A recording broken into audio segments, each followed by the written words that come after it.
কুকুর আমরা সবাই দেখেছি, আবার এটাও দেখেছি এবং শুনেওছি যে কুকুরের লেজ কখনো সোজা হয় না।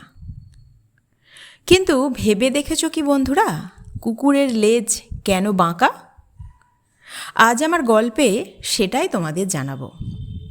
নমস্কার বন্ধুরা, আজ তোমাদের যে গল্পটি শোনাবো সেটি লেখা হয়েছে তামিলনাড়ুর একটি লোককথার অনুসরণ করে। আমার চ্যানেলে এর আগেও কুকুরের লেজ সোজা করা নিয়ে একটা গল্প আমি বলেছি তোমাদের। পঞ্চভূত কুকুরের লেজ সোজা করতে গিয়েছিল, আদৌ তারা পেরেছিল কি? যদি জানতে চাও তাহলে গল্পটি শুনে নিও। আর যদি গল্পটি শোনা হয়ে থাকে তাহলে একটু কমেন্ট করে জানিও কেমন লাগলো।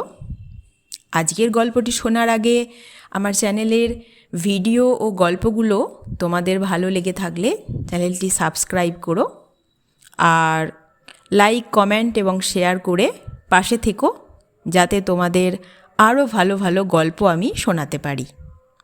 তাহলে চলো শুনে নেওয়া যাক আজকের গল্প, কুকুরের লেজ কেন বেঁকে গেল। তামিলনাড়ুর ছোট্ট একটি গ্রাম। সেই গ্রামে একজন গরিব চাষি তার পরিবার নিয়ে বাস করত। তার নাম ছিল হরি। হরির খুব বিশ্বস্ত একটি কুকুর ছিল। কুকুরটির নাম ছিল কোকো। কোকো সব সময় হরির সঙ্গে থাকত। এমনকি হরি যখন মাঠে কাজ করত তখনও কোকো সেখানে বসে থাকত হরির জন্য। একদিন হরি ঠিক করল গ্রাম থেকে অনেক দূরে একটি জায়গায় কাজ করতে যাবে। গ্রামে ফসল ভালো ফলছে না, সেইভাবে সে ইনকামও করতে পারছে না, পরিবারের মুখে হাসিও ফোটাতে পারছে না। তাই সে ঠিক করল অনেকটা দূরের একটি জায়গায় সে কাজ করতে যাবে। যাহা তো ঠিক করা তাহা তো রওনা হওয়া। তাই সে তার পরিবারকে আর কোকোকে বিদায় জানিয়ে রওনা হলো। পরিবারকে আর কোকোকে কথা দিয়ে গেল যে সে খুব তাড়াতাড়ি ফিরে আসবে, আর কোকোকে বলে গেল সে যেন তার পরিবারের দেখাশোনা করে। তারপর থেকে কোকো প্রত্যেক দিন বাড়ির দরজায় বসে থাকে আর রাস্তার দিকে দেখতে থাকে কখন তার প্রভু বাড়ি ফিরবে। সে তার প্রভুর জন্যে অপেক্ষা করতেই থাকে।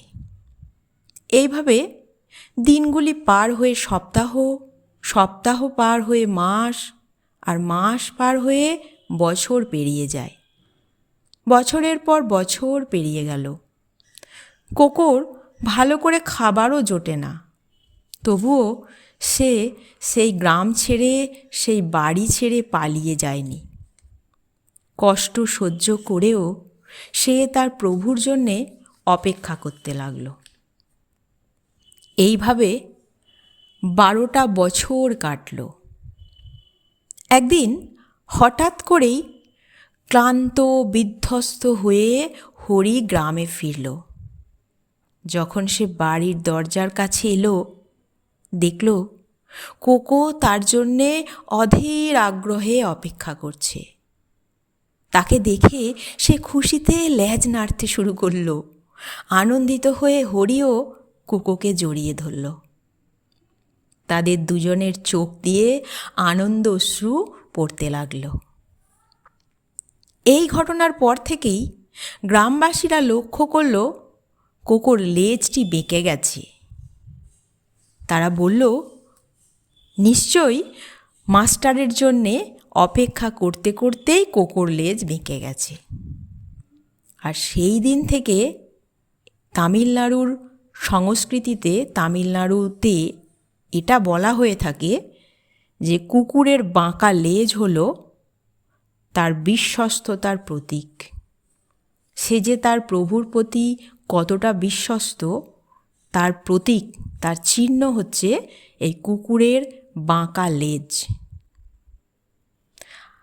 শুনলে বন্ধুরা, আর কুকুর যে মানুষের কতটা বিশ্বস্ত প্রাণী, হ্যাঁ, এ গল্প তো সবাই জানি আমরা। এ কথা আমরা কোন ছোটোবেলা থেকে জেনে আসছি যে মানুষের কাছে সবথেকে প্রাণীদের মধ্যে বিশ্বস্ত হলো একমাত্র কুকুর। আর এই বিশ্বস্ততা দেখাতে গিয়েই কিন্তু কুকুরের লেজটি বেঁকে যায়।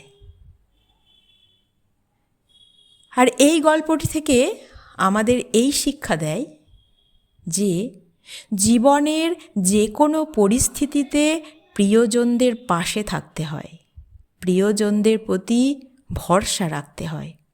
দেখো, এতটা কষ্ট সহ্য করেও কোকো কিন্তু তার প্রভুর জন্য অপেক্ষা করতে ভোলেনি।